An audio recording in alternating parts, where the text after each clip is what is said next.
உள்ள மகளிர் தின விழா நேர்மையாளர் சுடல் கோப்பை விருது வழங்கி கொண்டாடப்பட்டது.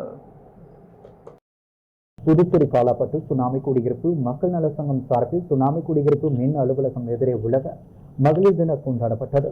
விழாவில் சிறப்பு அழைப்பாளராக தொழிலதிபர் ஜி.சி. சந்திரன் கலந்து கொண்டு மகளிருக்கு மகளிர் தின வாழ்த்து தெரிவித்து வந்திருந்த அனைவருக்கும் இனிப்பு பரிசுகள் வழங்கினார். விழாவில் பிள்ளைச்சாவடியை சேர்ந்த மீனவ மகளிர் பரமேஸ்வரி என்பவர் கடந்த ஆண்டு சாலையில் கிடந்த ஐபோன் மற்றும் 1400 ரூபாய் ரொக்கம் உள்ளிட்ட மணிப்பரிசை கொண்டு வந்து சங்கத்தில் ஒப்படைத்து உரியவரிடம் ஒப்படைக்கப்பட்டது. அவரின் நேர்மையை பாராட்டி மக்கள் நல சங்கத்தின் சூழல் கோப்பையை நேர்மையாளர் விருதாக வழங்கி பாராட்டு தெரிவிக்கப்பட்டது.